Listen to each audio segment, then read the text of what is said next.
name is Jacob Bearden. I'm currently serving as your Central Region Area 3 Treasurer, as well as the Vice President at Troup County High School. Today, for National FFA Week, I will be reading Cows Can Moo, Can You? Spring has sprung, my fine friends. Come along, grab an arm. Let me take you to tour the Green Bean family's farm. The sun's barely up, and what do you know? The house lights are on with the rooster's first crow. It stretches his neck and says cock-a-doodle-doo. Does that sound like the way your day begins too? In the dairy parlor, the younger green beans are connecting the cows to the milking machines. The machines go chuff chuff and the cows go moo moo. They clean udders beforehand and when they are through. Feeding the chickens is not at all hard. Just spread grains and seeds all over their yard. Nothing moves like a chicken or talks like one talks. Its claws go scritch scritch and its beak pock pock pocks. In the sheepfold, Mr. Green Bean shears the sheep's belly's fleece. Then he shaves off the rest in one neat piece. Mr. Green Bean tries to be gentle and quick, to never pinch skin or to hurt or to nick. Most sheep sound alike. The lamb, ram, and ewe, they all go baa baa and have wally fleece too. Mr. Green Bean places the wool on a table and pulls out the tags as much as she's able. Next she washes and dries it and cards out the knots. This task takes some time because knots there are lots.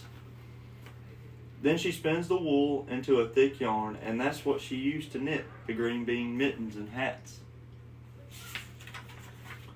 In the truck garden's tidy vegetable beds are lettuce and kale with tiny green heads. Dean's hoe digs for weeds and it scratches. The scraper is dressed in an outfit that matches. With tractor and tiller, Mr. Green Bean needs to read the soil for the planting of seeds. Then Green Bean hitches up the manure spreader to fertilize the soil, make it richer and better. Suddenly there comes a loud banging crunch. A bent tractor axle would be my best hunch, but Mr. Green Bean, being smarter than smart, calls his tractor shop to get a new part. With the axle in place, all shiny and new, there's one more thing Mr. Green Bean must do. He'll hook up the planter because, as he'll show, it will spit out the seeds in a nice even row. There goes the planter, spit, spit, spit. It does the job quick and is neat about it. We leave and come back on a dry summer's day when it's time for green beans to bring in the hay. The sickle mower cuts down the field of tall hay, then it's left out to dry for at least one more day. The hay rake swishes. It goes to and fro to gather the hay into piles like so. This long pile of hay, as all good farmers know, goes by the name. It is called a windrow. Here comes the baler with a loud rumbling roar, packing hay into bales that are easy to store. Vroom vroom goes the skid steer as sister and brother stack up the bales one on top of the other. Everything's green and growing quite well till midsummer comes and brings a dry spell. This means the green beans must now irrigate. They soak the dry soil after dark when it's late. Like a big garden sprinkler, the irrigator whips around and waters the crops with a whapping sound. Come fall, we return for the harvest and reaping, a date we have all looked forward to keeping. The combine does two of the harvesting jobs. It cuts down corn stalks and cuts kernels off cobs. The auger picks up the kernels like so and shoots them off into the tall green silo. The kernels rain down with a rat-tat-tat.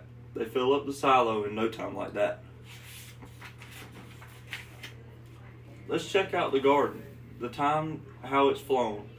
See how the veggies have ripened and grown. Dug out of the earth or plucked from the vine, the green beans garden harvest was never so fine. Let's load up the truck, we must not delay, for didn't you know? It is Green Market Day. As Market Day ends, the fond memories linger. The green beans are too tired to even lift a finger. The noses sniff, sniff. Smells great. What is that? A farm fresh meal from the Cat in the Hat. Thank you for listening today. I hope you enjoyed the reading of Cows Can Moo, Can You?